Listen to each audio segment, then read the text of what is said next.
Dead Girl by Elizabeth Scott. This is how things look. Shady Pines Apartments, 40 shallow, shabby buildings tucked off the road near the highway. Across from a strip mall with nail places and a cash loan store that advertises on TV all the time. There's also a drugstore and tiny restaurants, everyone opening and closing within months. Shady Pines is nice enough if it's all you can afford. The stairs are chipped but solid, the washing machines always work, and management picks up the trash once a week. A few mothers sit outside their buildings, resting in fraying lawn chairs and talking over each other while their children run around playing. One dog lies sleeping in the sun, twitching its tail when a child comes over and pats the top of its head before running away, giggling. That man in the far building, the car guy, is outside, a pile of parts scattered on the black ooze of the parking lot around him. Car guy has been here since you moved in, but you never see him except for sunny weekends when he works on his car. Not that he ever drives it. He's a strange one, that's for sure, living alone, always with the car. Not really ever talking to anyone, but every place has one weirdo, and at least that guy cleans up after himself. He's almost obsessive about it. Still, see how he sighs when that man, the one whose daughter is quiet and sadly a little slow, pulls into the space next to his? See how he watches the girl get out of the car? She's a skinny little thing, always hunching over a bit, like she's taller than she thinks she is.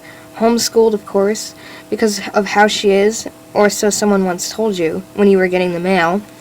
And there are no secrets around here, not with everyone living so close together. She walks slowly across the lot, trailing behind her father, who waits patiently for her to get to the building door, holding it open even though he's carrying all the bags. She doesn't even say thank you, but what can you expect? Kids never know how good they have it. 2. This is how things are. Cold from the grocery store, from the dairy aisle you walk down to pick up the yogurt, from the frozen food aisle, its cases filled with deep frozen pizzas and ice cream in large round containers. Cold, getting out of the truck. Foot clinging over something metallic, piece of car lying on the ground. Don't stop to look. Walk up the stairs. Raise footsteps behind you.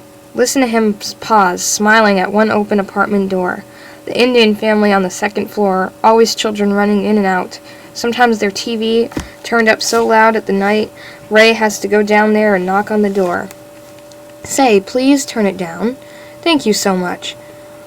Was that guy in the parking lot looking at you? Ray says when you walk into the apartment, as soon as the door thunks closed and he's turned the locks. 1, 2, 3. Better safe than sorry, he always says. Shake your head no. Even if he does look, it would never be at you. No one ever really looks at you. Ray puts the groceries away, yogurt in the fridge, his oatmeal in its individual packets in the cabinet above the sink. 5 apples, one for each day when he comes home from work. 5 TV dinners you'll heat up at night for him to eat unless he brings something home.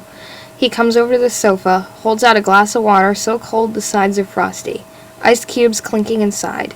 You've pulled your skirt up to your waist, arms resting by your sides, palms up and open, waiting. Good, he says, and lies on top of you, heavy and pushing, always pushing. Good girl, Alice.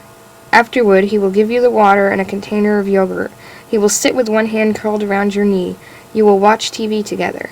He will tell you how lucky you are. Yes, you will say, I know I am.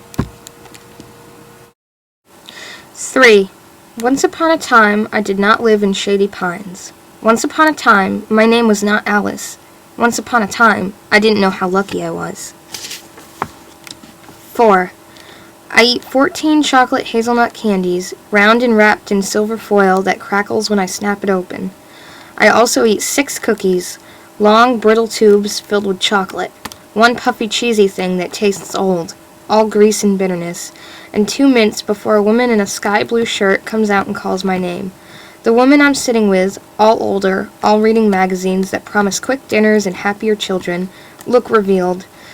They've noticed the pile of wrappers around me. Noticed how I sat and ate while they sipped diet sodas or water and gave each other cautious looks, if they reached near the candy with grabbing another magazine. They know I do not belong here. That is something not quite right about me. But they will do nothing about it. They will say nothing, ask no questions. No one does. No one has. No one ever will. Alice? the woman in the blue sky shirt asks again. And I stand up, swallowing a last bit of cookie. Flour and sugar, brittle sweet. There is a plastic decoration on the wall across from me. Clear ripped plastic resting against a blue wall. A reverse ocean with no water for anyone to drown in. I can see myself in the plastic, and it waves me into a strange, distorted creature. The shadow of something or someone. I look wrong. I look dead. I'm not, though. I'm only partway there. A living dead girl. I have been for 5 years. 5. Once upon a time, there was a little girl. She lived in a town 4 hours away from here, in a town on a street named Daisy Lane. She had a mother and a father and her own room and a TV, and sometimes could stay up late and watch movies on a weekend if she ate all her dinner. She had a cat and 3 best friends and wanted to work with dolphins. She had posters of them on her walls, and her computer screensaver was one. A dolphin with warm eyes and a sweet grin gleaming at you. All her stuffed animals, except for the stupid ones her grandparents gave her, were dolphins. One day she went to the aquarium. She wore blue jeans, a white shirt, no logos, no designs, and sneakers, white, with white socks. She went with her 5th grade class, and since it was 3 days before her 10th birthday, she thought her friends would let her sit by the window on the bus. They didn't. And when they got to the aquarium, there weren't any dolphins, and her friends got mad because she wouldn't loan them her lip gloss. It was new, it tasted like cream soda, and she didn't want to share. She was a selfish little girl. She paid for it.